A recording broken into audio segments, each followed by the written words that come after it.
Isa na ata ang Siquijor sa pinakamagandang lugar dito sa Pilipinas na puntahan ko. Hello guys, this is Carla and welcome to my travel vlog. So, from Dumaguete Port ay sumakay kami ng barko papuntang Siquijor. 7 AM nga kami umalis dito sa Dumaguete Port and almost 2 hours ang biyahe papunta dito sa Siquijor. 9 AM na nga kami nakarating dito sa port ng Siquijor kaso bigla naman pong umulan.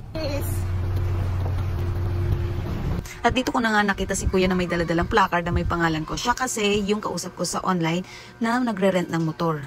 Nasa 350 per motor nga yung na-rent namin.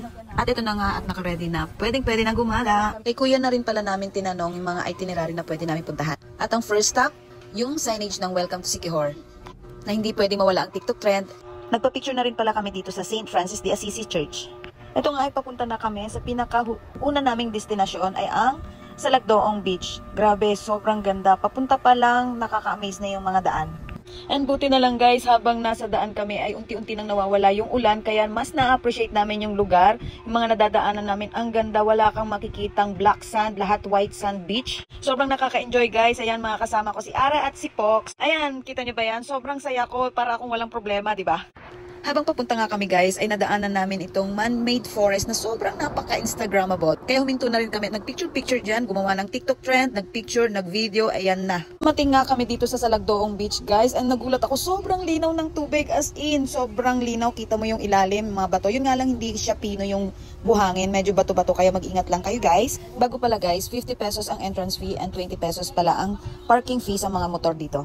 Saglit lang din kami dito, hindi na rin kami nagtagal dahil may mga pupuntahan pa kami dito. Gusto ko sanang maligo kaso may mga pupuntahan pa kami at ayoko mabasa muna bago kami mag-travel kasi minsan malamig kaya hindi na muna ako naligo.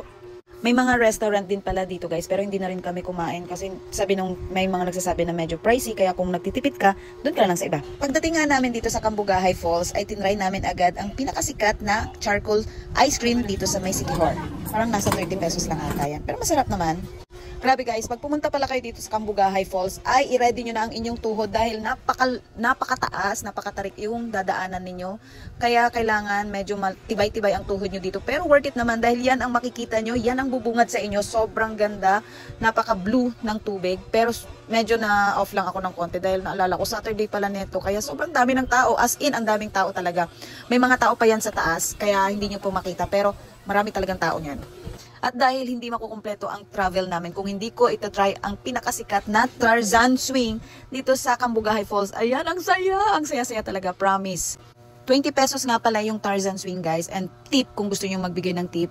Plus yung sa akin kasi is nag-rent din ako ng life vest which is 100 pesos. Kaya 120 plus tip yung binayaran ko. Gusto ko rin magbalsa kaso nung tinanong ko kung magkano 100 and then marami rin palang nakapila, parang 10 pa ang nakapila so mas sayang yung oras kaya hindi ko na siya in-avail.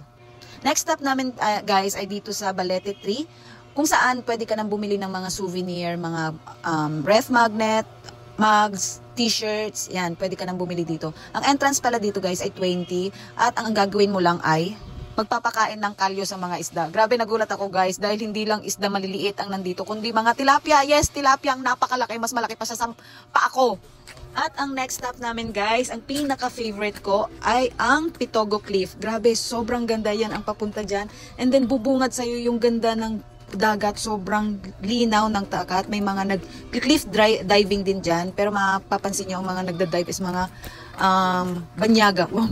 Mga Amerikano, wala ka ata makikitang Pinoy na naliligo dyan. Pag nakakita ka ng Pinoy, sigurado nagpipicture at nagvi-video yan.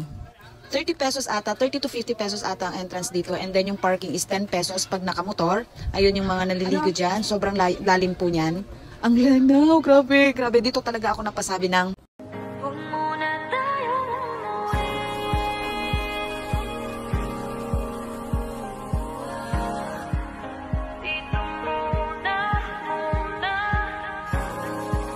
tinry na rin namin yung drone shot guys. And ito ang resulta.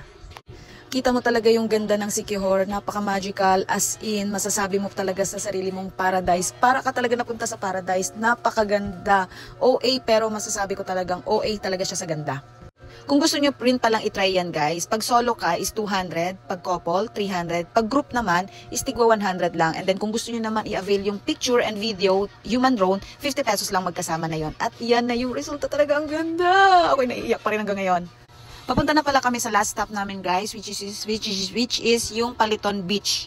Dito, pwede ka lang mag-chill, pwede kang mag-relax habang nanonood ng sunset, and pwede kang humiga-higa dyan. Ayan, paunti-unti na rin dumadami yung tao guys. Dumating kami, ganyan lang yung tao. Pero, nung palubog na rin yung araw, ayan, ang dami-dami na rin turista, ang dami ng tao. Parang nakaka-relax lang. May mga nakikita ko dyan, nakahawak lang ng beer, and then chill-chill lang, relax. Ayan, may mga nagpipicture, may mga parang naka-gown pa nga at naka-makeup para lang makapag-picture ng maganda dyan sa beach na yan. Sobrang ganda. Chill na lang, ayan. Gumawa lang din kami ng trend, and then yun na, pauwi na rin kami after. Ayun lang guys, thank you for watching. Sana nag-enjoy kayo. Bye! See you on my next vlog!